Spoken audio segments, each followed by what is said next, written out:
በከተማ አውሬው ሰው፣ ገጠር አውሬ ነው እንጂ ሰው አይፈራም። እነዚህ ተከልክለው ነው ያደጉት። በሕግ ባልተጻፈ ክልከላ ወረቀት ላይ ያልሰፈረ የጸጥታ አካል ያልቆመበት ግን በተግባር ግን ክልከላ። ብዙ ወላጅ ሀሳብ የለሽም።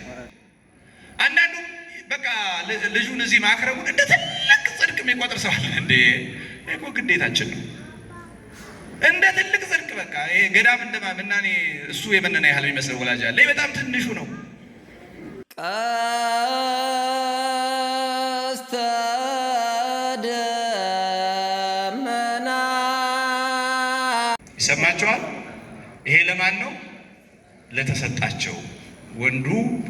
ወንዶች ከሴት ርቀው ንጽጠብቀው መኖር፣ ሴቶችም ከወንድ ርቀው ንጽጠብቀው መኖር፣ በምናኔ መኖር። ይሄ ለሁሉ አይደለም፣ ለተሰጣቸው ብቻ ነው። ይሄ ለሁሉም ይቻል አይደለም አላቸው። ለሁሉ አይቻልም። እርግጥም ነው። እንደዛም ሁሉም እንደዛ ቢያደርግ ዓለም ራሱ አትቀጥልም። የተሰጣቸው እናቶች አባቶች ንጽጠብቀው በምናኔ በምንኩስና ይኖራሉ። ደግሞ ሌሎቻችን በጋብቻ ሕፃናት ወልደን ቤት ሎታፍተን እንኖራለን። ሁለቱም የመጽደቂያ መንገድ ናቸው። ስለዚህ ይህንን አለና ከዚያው አያይዞ አንድ ማብራሪያ ነገራቸው። ምን ይላል ማብራሪያው? እንግዲህ ይሄ ለሁሉ አይሆንም፣ ለተሰጣቸው ብቻ ነው አለና በእናታቸው ማህፀን ጃንደረቦች ነው የተወለዱ አሉ። ሰው የሰለባቸው ጃንደረቦች አሉ። ደግሞ ራሳቸውን ስለ መንግስት ሰማያት ብለው ጃንደረባ ያደረጉ አሉ። ለነዛ ነው እንጂ ለሁሉም ሰው በብቸኝነት መኖር አይሆንም አላቸው። እንግዲህ ተመልከቱ፣ እግረ መንገዱን ሀሳቡን ተረታችሁት እንድታልፉ። በእናታቸው ማህፀን ጃንደረቦች ሆነው የተወለዱ አሉ ማለት እግዚአብሔር ሀብተ ንጽሕ ሰጥቷቸው እንደነ ዮሐንስ መጥምቅ እንደነ ኤርምያስ ቀደስኩ ከመከርሰ እምከ እንዳላቸው ለምናኔ ለምንኩስና ያጫቸው ሀብተ ንጽሕ የተሰጣቸው አራቱ ባህርያት የተስማሙላቸው ለአግባ ማለት ፈቃድ የሌላቸው ማለት ነው። ከእናታቸው ማህፀን ጀምረው ደግሞ ምንም ፈቃዱ ያላቸው ቢሆኑ ኋላ ሰው የሰለባቸው ማለት መምህራን እናት አባት መክሮ አስተምሮ አበው መክረው አስተምረው የዚህን ዓለም ፈቃድና ፍቶቱን አስትተው ለምናኔ ለተጋድሎ ለንጽህና ያደረሷቸው አሉ ማለት ሰዎች የሰለቧቸው ማለት አካላዊ መስለብ አይደለም፣ ግብሩን ነው፣ ፈቃዱን ቆርጦ መጣል ነው። ሰዎች የሰለቧቸው አስተምረው ንጽጠብቆ መኖር ምን ያህል ዋጋ እንዳለው፣ በምናኔ መኖር ምን ያህል ዋጋ እንዳለው አሳይተው ይህንን ዓለም ንቀው እንዲሄዱ ያደረጓቸው አሉ ማለቱ ነው። ስለ መንግስተ ሰማያት ብለው ራሳቸውን የሰለቡ የሚባሉት ደግሞ ራሳቸው ከመምህራን እግር ቁጭ ብለው ተምረው መጻሕፍትን አንብበው ወደ ገዳማት ሂደው ቅዱሳት መካናት ተሳልመው አበውን አይተው እናቶችን አይተው ስለ ምናኔ ስለ ንጽህና ሰምተው አይ በቃ ይህ ዓለም ካልተውት አይተውም፣ የሰው ፈቃድ ደግሞ ካልቆረጡት በስተቀር አይሟላም በቃኝ ብለው ራሳቸው ፈቃዳቸውን ያቆሙ አሉ። ሳይጋቡ መኖር ለብቻ በምናኔ መኖር ለነዚህ ብቻ ነው ብሎ ጌታችን አስተማረ እና ይህንን ሲያስተምር በዚያ አውደ ምሕረት የተገኙ ብዙ እናቶች ነበሩ። ሕፃናቶቻቸውን ይዘው ልጆቻቸውን ይዘው የመጡ ብዙ እናቶች ነበሩ። በተለይ ከእናታቸው ማህፀን ጀምሮ እንዲህ የሆኑ እንዲህ ነው የተወለዱ ምናምን ሲል የልጆችን ነገር ሲያነሳሳ በጣም የልጆቻቸው ነገር ጉጉት አደረባቸውና ልጆቻቸውን ይዘው ወደ ጌታችን ሊያስባርኩ መጡ። እንዲባርክላቸው ንጽጠብቀው እንዲኖሩላቸው ጃንደረቦች እንዲሆኑላቸው ስለ መንግስተ ሰማያት ፈቃደ ዓለምን ትተው እንዲቀጥሉ ስለፈለጉ ልጆቻቸውን እየያዙ ወደ ጌታችን ሊያስባርኩ መጡ። በትምህርቱ መካከል እኛ ደግሞ ከፍቅር ይልቅ እንደምታውቁት ስርዓት ያመዝንብናልና ወግዱ አሉ። እዛ ያሉት በትምህርት መካከል በቁም ነገር መካከል ህፃናት ወዲያ በሉ ምናምን አሏቸው፣ ከለከሏቸው። ያን ጊዜ ጌታችን የተክልወሙ ለህፃናት ይምጽኡ ሀቤ፣ ህፃናቱ ወደ እኔ ይመጡ ዘንድ አትከልክሏቸው አላቸው። አትከልክሏቸው፣ መንግስተ ሰማያት እኮ እንደነሱ ላሉት ናት። እኔ የመጣሁትን መንግስተ ሰማያት ለመስጠት ነው። እነሱ ደግሞ የመንግስተ ሰማያት ባለቤቶች ናቸው። አትከልክሏቸው አላቸው። እንዲህ አድርጎ ተቀብሎ ልጆቻቸውን ባረከላቸውና እነዛ ጌታችን የባረካቸው ሕፃናት ሐዋርያትን ተከትለው ከሐዋርያት ቀጥለው በየአህጉረ ስብከቱ ሐዋርያት ሆነው ሊቃነ ጳጳሳት፣ ጳጳሳት፣ ኤጲስቆጶሳት፣ ቀሳውስት፣ ዲያቆናት ሆነው ሲያገለግሉ የኖሩ ሕፃናት እንደሆኑ በትውፊት ይነገራል። እና እንግዲህ ጌታችን ትልቅ ማስጠንቀቂያ ነው የሰጠን። ሕፃናትን አትከልክሏቸው እና እንደምታዩት እንግዲህ አትከልክሏቸው የተባለው ከበረከት ነው። አትከልክሏቸው የተባለው ጌታቸውን ከማግኘት ጌታቸውን ከማወቅ እጁን እግሩን ከመሳብ ነው አትከልክሏቸው የተባለው። እና ብዙዎቻችን ያደግነው ተከልክለን ነው።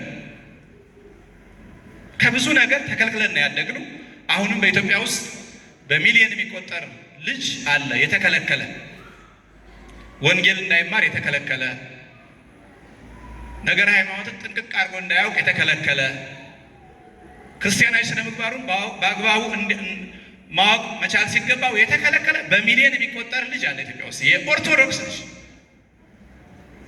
ነገር ግን ጌም የማይከለከል፣ ነገር ግን ጨዋታ የማይከለከል፣ ሌላ ነገር የማይከለከል፣ ከመንፈሳዊ ነገር የተከለከለ ብዙ ልጅ አለ። ክረምቱን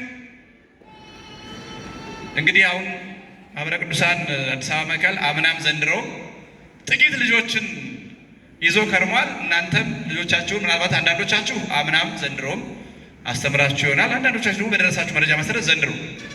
እሺ የእናንተ ልጆች መጡ። ስንት ልጅ ሰፈር አያችሁ? ዝም ብሎ የከረመ ከእግዚአብሔር ጋር የሚያስተዋውቀው ሃይማኖቱን፣ ስርዓቱን፣ ትውፊቱን፣ ቀኖናውን ማወቅ ሲገባው ተከልክሎ። ከልካዩ ብዙ አካል ነው፣ አንድ አካል አይደለም፣ ብዙ አካል ነው። ግን ስንት ልጅ እንዳለ እስኪ አስቡ። በሰፈራችሁ ኢምንት እኮ ነው አሁን እዚህ የከረመ ኢምንት። ጥቂት ምልክቶች ለካ እንዲህ መስራት ይቻላል፣ እንዲህ ብንሰራ ለካ ለውጥ ይመጣል እንድንቆረቆር ምልክቶች ናቸው እንጂ አሁን በዚህ በአዲስ አበባ ከተማ ብቻ ስንት ሚሊዮን ሰው ባለበት የእናንተ ልጆች ብቻ ምን ከየት ይገባሉ? አትከልክሏቸው። ወንጌል እድሜ ልኩን ይጮሃል። ክርስቶስ ያን ቃል ከተናገረው ዘመን ጀምሮ እስካሁን ድረስ ወንጌል ትጮሃለች። ሕፃናትን አትከልክሏቸው። ቤተ ክርስቲያናቸውን በትክክል እንዲያውቋት፣ ማንም መናፍቅ እንዳያስደነግጣቸው፣ ኃጢአት ድል እንዳይነሳቸው፣ ንጽህናቸውን እንዳያጎድፉ፣ ቤተ ክርስቲያን እንዳይሽሩ፣ ከእግዚአብሔር ከአባታቸው ጋር በፍቅር ከእናታቸው ቤተ ክርስቲያን ጋር በፍቅር ይኑሩ። አትከልክሏቸው ይላል ወንጌል። ይሄን ያህል 2000 ዘመን ልጆቻችን ግን ተከልክለዋል። የቤተ ክርስቲያንን እናትነት የእግዚአብሔርን አባትነት የእኛን የሥጋ ወላጆቻቸውን ያህል ያውቁታል ወይ ነው? እኛም እንዲሁ ያደግንን እነሱም እንደዛ ነው የሚያድጉት እንደኛው።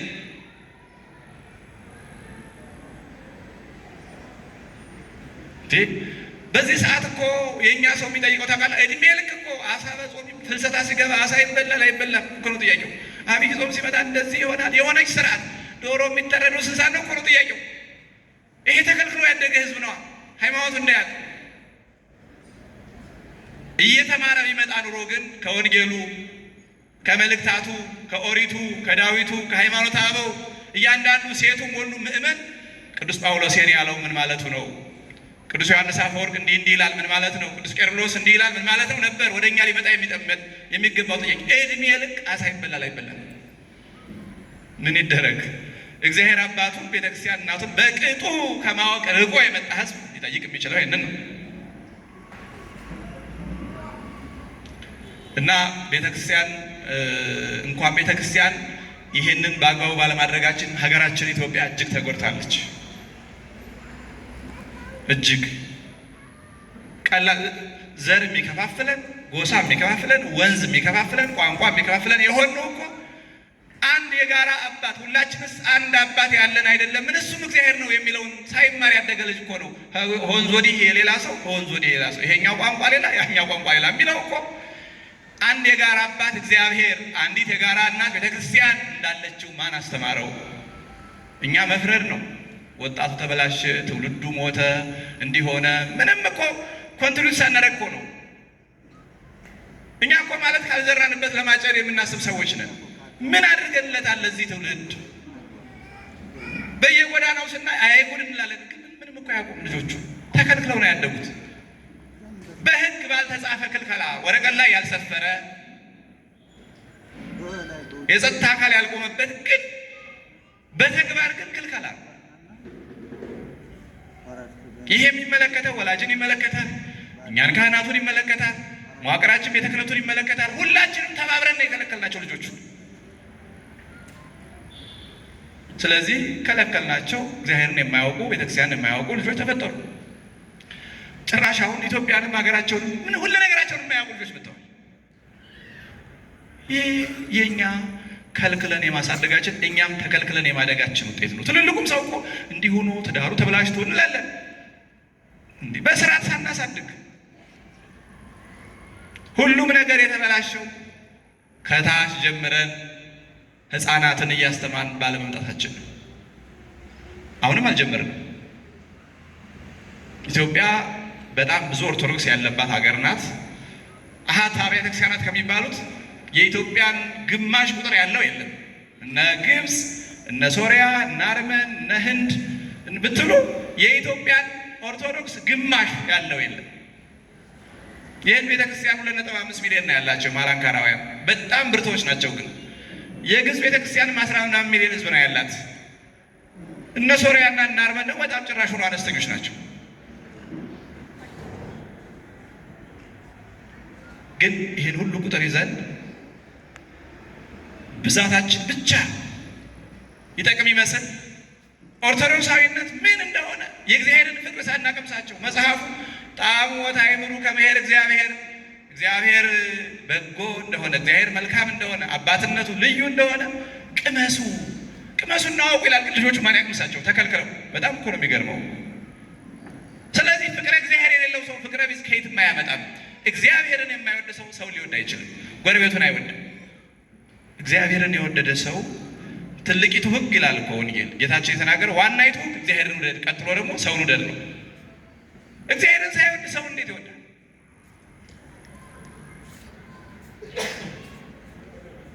ሳይቀምሱት እንዴት ይወዱታል? ቅዱስ ጳውሎስ እንዳለ ማመን ከመስማት ነው፣ መስማት ደግሞ የእግዚአብሔርን ቃል ነው። ግን እንዳይሰሙ መምህር አላገኙም፣ ሐዋርያ አልተላከላቸውም ይላል። ልጆቻችን እኮ ሐዋርያ አልተላከላቸውም። በየቤታችን አሁን ብዙ ሰው በተለይ የከተማው ሰው ከተሞቻችን ስጋትም ይበዛባቸዋል። እነዚህ ግማሾቹ ተከልክለው ያደጉ ልጆች አውሬ ይሆናሉ። ከተማ አካባቢ እግዚአብሔርን ከማወቅ ቤተክርስቲያንን ከማወቅ ሰብአዊነትን ከማወቅ ተከልክለው ያደጉት ልጆች አንዳንዶቹ ከቁጥጥር ውጭ ነው አውሬ ይሆናሉ። ሰው ይዘርፋሉ፣ ሰው ይገላሉ፣ ሌላም። ስለዚህ ብዙ ሰው ፈርቶ ነው የሚኖረው። አውሬ ፈርቶ አይደለም፣ ሰው ፈርቶ ነው አይደለም። ሰው በከተማ የሚፈራው አውሬ ነው፣ ሰው ነው። በከተማ አውሬ ፈሪ ነው። በከተማ ውሻው ሁሉ አይጮህም። የከተማ ውሻ አይኑ ሰው ለምዶ ሌላ የሚያጠቃ አውሬ። በከተማ አውሬው ሰው፣ ገጠር አውሬ ነው እንጂ ሰው አይፈራም። እነዚህ አንድያቸውን ያመለጡት ናቸው። ስለዚህ አብዛኛው ሰው ተጠነቀቁ ያለ እንደሆነ እንኳን ልጆቹ ከበር እንዳይወጡ ነው የሚያደርገው። ከበር እንዳይወጡ እንዳትወጡ በቃ እንደታሰረ ውሻ ታስረው ነው የሚኖሩት። ኋላ በትምህርት ምክንያት ሲወጡ በሆነ ምክንያት ሲወጡ ክፉና በጎም ስለማያውቁ እንዳገዳ ከብት ሁሉን አይቼው ሁሉን ቀምሼው ይላሉ። ተከልክለው የእኛ ተግባር በቃ ቤዘግ ነው። እንደሱ አይደለም። ልጅ ማደግ ያለበት እኛ እንደምናደርገው እኛ እንዳደግንበት በፍጹም አይደለም። በነገራችን አይደለም። አፉ ሲፈታ በቃለ እግዚአብሔር በሃይማኖት በስርዓት በቀኖና ማደግ ያለበት ግን እንደሱ አይደለም። አሁን ትንሽ ተወሰነው ክርስቲያን ይሄ ነገር ተረዳኝ ብሎ ልጆቹ ወደ ማስተማር መጣ። ግን ብዙ ሰው የሚፈልገው ልጆቹ አሁን ስማያት ውዳሴ ማርያም ዳዊት ምናምን አይደለም። ይሄ ታርጌት ይሄ ለተወሰኑ ለካህናት ነው። ሃይማኖታቸው ነው ማር ያለባቸው። ሁሉ ካህን አይሆን። የካህን እጥረትም የለባት ቤተክርስቲያኗ። ያሰረጫጨት ችግር ነው እንጂ ግማሽ ሚሊዮን ካህን አላት ቤተክርስቲያን። ስለዚህ እናንተ ራሱ ተረድቷችሁ አይደለም። አብዛኛው ወላጅ የሚያመጣው ገብቶት አይደለም። እንደው ሲባል ሰምቶ እንደው ከቁጥ ምን ላድርግ ብሎ ከዛ በኋላ እችን አብነቷን ምናምን ውዳሴ ማርያም ከሰኞ ከማክሰኞ ሲባል እሱ አይደለም። የኛ ግን አላማ የቤተክርስቲያን ዓላማ የፈጠራቸውን እግዚአብሔርን አንድነት ሦስትነቱን አምስቱን አዕማደ ምስጢር ነገረ ቤተክርስቲያንን ነገረ ቅዱሳኑን ነገረ ማርያምን ክርስቲያናዊ ስነ ምግባሩን ማወቅ ነው ዋናው። ይሄኛውን አብነቱን የተወሰኑ ለክህነት የሚሆኑ ልጆች ከተማሩ በቂ ነው። ለሁሉም ግዴታ አይደለም፣ ግዴታ አይደለም።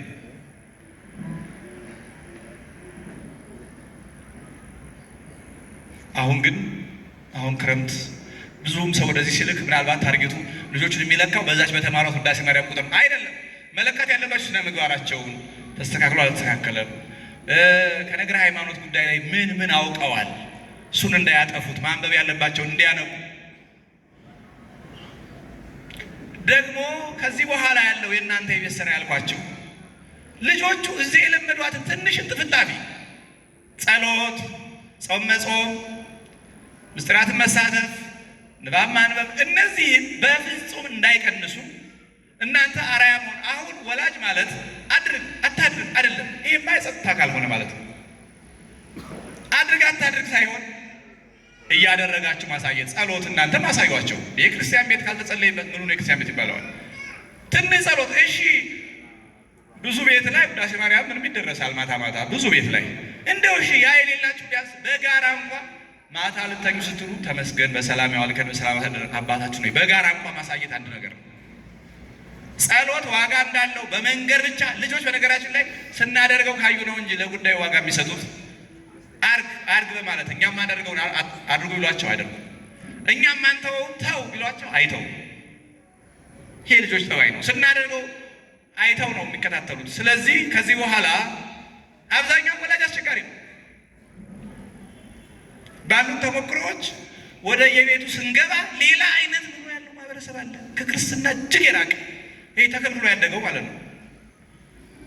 አሁን ቢያንስ ተለማመዱ። እናንተ ለልጆቻችሁ እንኳን ስትሉ ልጆቻችሁ ከእናንተ መጥፎ ነገር እንዳያዩ፣ ስንፍና እንዳያዩ፣ ጧት ተነስቶ ጥቂት ደቂቃ መጸለይ፣ ማታ ሊተኙ ሲሉ ትንሽ መጸለይ፣ ከማየት በፊትና በኋላ መጸለይ እንኳን ይሄው ልጆቹ እንደዚህ ብሎ ቁርስ ብድግ ብሎ ሄዶ ግድም ሪሞት ይዞ የሚያንቀላፋ ወላጅ ማየት የለባቸውም ልጆቹ። እግዚአብሔርን አመስግኖ መተኛት፣ አመስግኖ መነሳት እንኳን ማየት አለባቸው። ስለዚህ እናንተ ያለባችሁ ኃላፊነት ልጆቹ ከእናንተ መስማት ብቻ ሳይሆን እዚህ የተለማመዱትን አብራችሁ እናንተም አከናውኑላቸው። አሁን እዚህ የጋራ ጸሎት እያደረጉ ምን እያሉ ነው የመጡት። እሱን ነገር እንዳያጡት እንዳይቀነስ። ምናልባት አዲስ አበባ ማዕከል የራሱ የሆነ ሀሳብ ይኖረዋል። እሱን ከነሱ ሰማላችሁ። ግን ቤት ለቤት ያለው ነገር በዚያ መንገድ መቀጠል አለበት። ብዙ ጉድ የሆነ ቤት አለ። በየቤቱ ስንገባ ብዙ ወላጅ ሀሳብ የለሽም። አንዳንዱ በቃ ልጁን እዚህ ማክረቡን እንደ ትልቅ ጽድቅ የሚቆጥር ሰው አለ። እንዴ እኮ ግዴታችን ነው እንደ ትልቅ ጽድቅ። በቃ ይሄ ገዳም እንደማምናኔ እሱ የመነና ያህል የሚመስለው ወላጅ አለ። በጣም ትንሹ ነው እንዴ! ይሄን ያህል ዘመን ስንት ብር እየከፈላችሁ ከኬጂ እስከ ምናምን እስከ ኮሌጅ ታስተምሩ የለም እንዴ? ስለዚህ ብዙ ስራ አለባት ቤተክርስቲያን። እናንተም ወላጆች ሁላችንም ብዙ ስራ አለብን። ተባብረን ነው የከለከልናቸው። ተባብረን እግዚአብሔር አባታቸውን ቤተክርስቲያናታቸውን እንዲያውቁ ማድረግ ግዴታችን ነው። አሁን ይሄ ማሳያ ገና ወደፊት በየአጥቢያው ያሉት ሰንበት ትምህርት ቤቶች ሁሉንም የአጥቢያ ልጆች ማስተማር ሲጀምሩ ነው ስራ ተጀመረ የሚባለው። በእያንዳንዱ አጥቢያ እኮ 7,000፣ 8,000፣ 10,000 ልጅ አለ ለትምህርት የደረሰ። ወደ ሰንበት ቤት ስትሄዱ ግን እየተማረ የሚገኘው 300፣ 400 ብዙ ያላቸው 500 ወይ 1,000። በአጥቢያው ግን እስከ 10,000 ልጅ ያለበት አጥቢያ አለ። ምን በድለው ነው እነዛ ልጆች የማይማሩት? አንዳንዱ ወላጅ ልጆቹን እዛ መላክ ራሱ እንደማዋረድ በሞደርን ነኝ ብሎ የሚያስብ ብዙ ወላጅ አለ። በነገራችን ላይ በትምህርቱ ከፍ ብያለሁ የሚል በስልጣኔው አኗኗሩ በሀብትም በምንም ብቻ ብሎ የሚያስበው ዩኒክ ነኝ ብሎ የሚያስብ ወላጅ አለ እና ልጆቹን እዛ ቤተክርስቲያን ሄደው ደረቅ ወንበር ላይ ተቀምጠው ወይ ደግሞ ነገር ከጠና ብሎኬት ላይ ተቀምጠው መማር ይሄ ውርደት ነው ብሎ የሚያስብ ወላጅ ደግሞ አለ። በጣም ስራችን በጣም ከባድ ነው። ከዝቅተኛ ነዋሪ ልጆች ጋር አብረው ቢማሩ ይሄ ድህነት የሚጣበቅባቸው የሚመስለው ወላጅ አለ። በጣም ከባድ ነው። ይህንን እንዴት አድርገን አስማምተን እንደምንሄድ የዚህ አስተሳሰብ ያለውን ወላጅ እንዴት አድርገን ልናቀናው እንደምንችል አላውቅም። ለማንኛውም ግን የዚህ የቅዱስ አግናጤዎስ የህፃናት ስልጠና ወላጆች እናንተ አሁን ወላጅ ከሚል ሀሳብ ውጡና ጉዳዩ የሚቆረቁራችሁ ከሆነ በትክክል እኛ የሚሰማችሁ ከሆነ ከዚህ በኋላ ራሳችሁን ለዚህ ጉዳይ እንደ መልእክተኛ እንደ ሐዋርያ ውሰዱ። በየአካባቢያችሁ በየአጥቢያችሁ ብዙ ቅድም እንዳልኳችሁ በ10 ሺህ የሚቆጠሩ መማር የነበረባቸው የማይማሩ ልጆች አሉ። የግድ በዚህ ፕሮግራም ብቻ አይደለም የሚችሉ በዚህ ፕሮግራም እንዲሳተፉ ካልሆነ በየአጥቢያችሁ የሰንበት ቤቱ ስርዓተ ትምህርት በአግባቡ ተጀምሮ ልጆቹ ሃይማኖታቸውን ማወቅ እግዚአብሔርን መቅመስ ቤተክርስቲያንን ማወቅ ስላለባቸው ይህንን ስሩ። እኛ ችግራችን ለውጥ እንፈልጋለን፣ የተሻለ ነገር እንፈልጋለን፣ ግን ሌላ ሰው ሰርቶት ነው። ሁሌ እንዲህ ነው። ሰው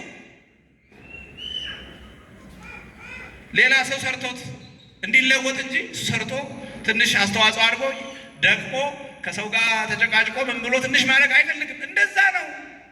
ዝም ብሎ ለውጥ አይመጣም። እንዳልኳችሁ ነው። ይሄ ብዙ ሺህ ዘመን አብዛኛው በተለይ ከግራኝ ወዲህ በቃ መላው ትውልድ ከቤተክርስቲያንና ከእግዚአብሔር ርቆ ነው የመጣው። ቤተክርስቲያን የካህናት ብቻ እስክትመስል ድረስ አሁን ያንን ረጅም ዘመን የገነገነውን ነገር ለማፍረስ መተባበር ይጠይቃል። በጥቂት ሰው በአንድ ሰው ትምህርት ቤት በሰብዓ ጉባኤ ወይም እንደዚህ በመርዱሳት በምናምን ብቻ የሚሆን አይደለም። እናንተ እዚህ ያላችሁ ሐዋርያ ሁኑ። ለምንድን ነው ሁሉም ልጅ በየአጥቢያው ሃይማኖቱን ተምሮ የማያድገው? ለምንድን ነው? ምን ማንቀልቅ አይኖርብን ነው እንደ የፈለገ እንኳን ሀገሪቱ ችግር ውስጥ ብትሆን ይሄንን ማድረግ አቅቶናል ወይ? የፈለገ ሀገሪቱ ላይ ሰላም ቢጠፋ ቢያንስ ይሄንን ማድረግ የሚያስችል አንጻራዊ ሰላም የለም። በየአጥቢያችሁ ያ ነው አላስችል ብሎ ነው። አስተማሪ ጠፍቶ ነው። ትምህርት ጠፍቶ ነው። ቤተክርስቲያን አልቀበልም አለች። የለም እኛ ስላልሰራን። ስለዚህ ብዙ ያደረ የተከመረ ስራ ነው በየቤታችን ያለው። በእውነቱ ግን ቢያንስ ለነገ እንዳያድር ዛሬ መጀመር። ይሄ አደገኛ ክልከላ ወንጀል እኮ ነው እንዴ! አሁን ታውቃላችሁ በዓለም ደረጃ የህፃናት መብት አለ። የልጆች የማንኛውም ሰው ዲሞክራሲያዊ ራይት መብትም አለው፣ ሰብአዊ መብትም አለው። እግዚአብሔር አባታቸውን ማወቅ መብት የላቸውም ልጆች? ቤተክርስቲያንነታቸውን ማወቅ ይሄ መንፈሳዊ መብታቸው ነው። መንፈሳዊ መብታቸውን እንደ ተቋምም እንደ ቤተሰብም ከልክለናቸዋል ልጆቻችን። አሁን ይህንን እስር ፈተን ይህን በር ከፍተን ሁሉም ልጆች እግዚአብሔር አባታቸውን ቤተክርስቲያንነታቸውን አውቀው ሲያድጉ ያኔ ነው ቤተክርስቲያን ስራ ጀመረች የሚባሉ። በቀረ ዝም ብሎ እሑድ መቀደስ ብቻ አያዋጣም። ወላጅ ሳናዘጋጅ፣ ቆራቢ ሳናዘጋጅ፣ ተተኪ ወጣት ሳናዘጋጅ ዝም ብሎ መቀደስ ማለት መቆም ብቻ ያዋጣ ነው። ወላጅም እንጀራ መብላት፣ ልብስ ማልበስ፣ ትምህርት ቤት ማስመዝገብ፣ ዘመናዊ ትምህርት ብቻ አያዋጣም፣ ሰው አያደርጋቸው። ስለዚህ ከዚህ በኋላ እናንተ ቢያንስ ይሄ ክልከላ አደገኛነቱን ተረድታችሁ ልጆቻችሁ እንዲሁም ከእናንተ ነጠል ብለው ለሎተራት ከእናንተ ተነጥለው እንዲሁ አድርጋችኋል። ከዚህ በኋላ ለጓደኞቻችሁ በመስሪያ ቤት፣ በስራ ቦታም፣ በቤተሰብም፣ በጎረቤትም አካባቢ ይህንን አውሩ። ከዚህ በለጠ ይሸዋል። እኛ ተራ ነገር የእኛ ሰው ተራ ነገር ሳምንት ያወራል፣ ምንም የማይጠቅም። ትልቅ ቁም ነገር ያለው ነገር ሲመጣ ግን በቃ እንደ እንትን ነው የሚሆነው። እንዳትናገር አደራ፣ እንዳትተነፍስ የተባለ ይመስላል። በደረሳችሁበት ሁሉ ልጆቻችን የእናንተ ልጆች ብቻ አይደለም፣ ልጆቻችን ሁሉም ልጆች ሃይማኖታቸውን ተምረው የማያድጉበት ምክንያቱ ማን ነው? ከልካዩ ማን ነው? ከወላጅ ነው? ከቤተ ክርስቲያን ነው? የመምህር ማጣት ነው? ምንድን ነው የሚለውን አውሩበት። በየደረሳችሁበት ተነጋገሩ። ሁሉም ሰው ሲነጋገርበት እስኪ እኔ እንዲህ ላድርግ፣ አንተ እንዲህ አድርግ፣ አንቺ እንዲህ አድርጊ፣ አንቺ ይባልና ወደ ተግባር እንገባለን። ይሄ እኮ እንቅልፍ ይነሳል እንዴ! አስቡ እስኪ በስጋ ሲሆን በስጋ የወለደቻቸው እናታቸውን በስጋ የወለዳቸውን አባታቸውን እንዳያውቁ የተከለከሉ ልጆች አልፎ አልፎ ኢንኬስ ስናገኝ ምን ያህል እንደሚሰማን በፊልም ወይም በዶክመንታሪ ተሰርቶ ስታዩ አላለቀሳችሁም? እንዲሁና አባቷን እናቷን እንዳታውቅ ተከልክላ በር ተዘግቶባት ሲባል አላለቀሳችሁም? እንደዛ አይታችሁ? አንድ ልጅ ሁለት ልጅ ነው እንደ ያለ አጋጣሚ የሚገጥመው። በሚሊዮን የሚቆጠሩ ልጆች እናታቸው ቤተክርስቲያን እንዳያውቁ ተከልክለዋል። በሚሊዮን የሚቆጠሩ ልጆች አባታቸው እግዚአብሔርን እንዳያውቁ ተከልክለዋል። ይሄ ግን በእገታ አይደለም፣ በመተው ህግ በጽሁፍ በምናምን ሳይሆን ዝም ብሎ በመተው። እነሱ ደግሞ ምንም ስለማያውቁ ከእናት አባታቸው ከስጋ ወላጆቻቸው ውጭ ሌላ አባት እንዳለ አያውቁ። አባቴንም አይሉ አባት አለህ እናት አለህም ስላልተባሉ አባቴን አሳውቁኝ እናቴን አይሉ። እንዳለው እንኳን የሚያወራላቸው ሰው ጠፍቶ በስጋ ከሌላ ሰው የተወለዱ ልጆች ከፍ ሲሉ አባቴ ማን ነው ማወቅ አለብኝ፣ እናቴ ማን ናት፣ ቤተሰቦች እነማን ናቸው ይላሉ አይደል? እኒህ የሚያወራ ሲወራ እንደምን ጭምጭምታ ሰምተው የእኛ ልጆች ጭምጭምታ እንኳን አልሰሙም። ስለዚህ በቃ ጉዳያቸው አለ። አሁንም መቀጠል አለበት። ይኸው መቀጠል አለበት። እንግዲህ ዘመኑ የቴክኖሎጂ ነው። እዚህ ስልኮቻችሁን ከፍታችሁ የአሃት ቤተክርስቲያናትን የክርስቲያኖች የወላጆችን እንቅስቃሴ እስኪ የህንድን፣ የግብፅን፣ የአርመን፣ የሶሪያ እስኪ ቸክ አድርጉት። ግቡ እስኪ ወላጆች እናቶች ምን ያህል እንደሆኑ በግብፅ ቤተክርስቲያን በማላንካራ እንዴት እንደሆኑ እስኪ ስልኮቻችሁ ከፍታችሁ ይዋቸው እንጂ ከዚህ ከተራ አሳናፊ ፊልምና ድራማ ውጡና እስኪ ይዋቸው። እንደኛ ወላጆች እንደኛ መንግስት ሰራተኞች ነጋዴዎች ሆነው ግን ሃይማኖታዊ እውቀታቸው የልጅ አስተዳደጋቸው ምን እንደሆነ እስኪ እዩ እና እንደው በእውነቱ ትውልዱን እንደ እንስሳ እንዲኖር አድርገን እኛው ግን መልሰን እንፈርድበታለን። ትውልዱን ሰው እኛ አይደለም እንደ እንስሳ ያደረግነው። እንስሳ መብላት፣ መጠጣት፣ መተኛት፣ መነሳት በዚህ ሳይክል ውስጥ ብቻ ነው እንስሳ የሚኖረው። አሁን የኛ ልጆች ከዚህ የተለየ ነገር አላቸው። መብላት፣ መጠጣት፣ መተኛት፣ መነሳት ነው የኛ ልጆች። አመስግኖ መብላት፣ ጨርሶ ማመስገን፣ ሲነሱ ማመስገን፣ ሲተኙ ማመስገን፣ ማስቀደስ፣ ኪዳን ማስደረስ፣ መጽሐፍ ቅዱስ ማንበብ፣ እግዚአብሔርን መስማት፣ መጽሐፉን ይዞ እግዚአብሔር ጋር መነጋገር መልመድ የለባቸው ልጆቻችን በእውነቱ። ስለዚህ ቤተ ክርስቲያን ሁናለች የምትሉት እንግዲህ እያንዳንዱ ሰው የራሱ መረጃ ይኖረዋል። እንዲሁ ነው ይላል፣ ዘረኝነት የሚላለ፣ ሙስና የሚላለ፣ እንዲህ የሚላለ፣ በቤተ ክህነቱ በክህነቱ መስመር፣ በመንኩስናው መስመር፣ በትዳሩ መስመር ብዙ ሰው የሚያወራው አለ። ያ ሁሉ ያ የምናወራው ሁሉ ችግር የመጣው ከልጅነታቸው ጀምሮ ስላላስተማር ነው። አሁን ችግር ያለበት እልፍ ትዳር አለ። ያ ሁሉ የመጣው ስለ ትዳር ሰማን እናስተምር። በክህነቱ በኩል በጣም ብዙ ችግር አለ። በትክክል ነገር ሃይማኖትም ምግባርና አስተምሮት ካንሰል ማለት በምንኩስና በኩል ያለው እንደዛው ነው። ባለማስተማራችን ይመጣል። በአጠቃላይ እንኳን ቤተክርስቲያን ውስጥ አይደለም አገሪቱ ላይ ያለው ችግር እንደ ቤተክርስቲያን ያስጠይቀናል። ተገቢ የሆነ ዜጋ ክርስቲያናዊ ሰው አልፈጠርንም። ስለዚህ እንስሳ አድርገን አሳድገን ኑ ሰው ሆኑ እንዴት አድርገን አውሬ አድርገን አሳድገን ስናበቃ ሲነክሱን እንዴት እናዳል? እኛው አይደለም እንደ አውሬ አድርገናቸው። ስለዚህ አሁን ይሄ የቅዱስ አግናጤዎስ ስልጠና ሰው አድርጎ ማሳደግ፣ ኦርቶዶክሳዊ አድርጎ ማሳደግ፣ እግዚአብሔር አባታቸውን ቤተክርስቲያን እናታቸውን አሳውቆ ማሳደግ እንዴት እንደሆነ እንደ ምልክት እንደ ማሳያ ነው። ከዚህ በኋላ እናንተ እነዚህን ወንድሞች እህቶች፣ ስራው ከባድ ነው።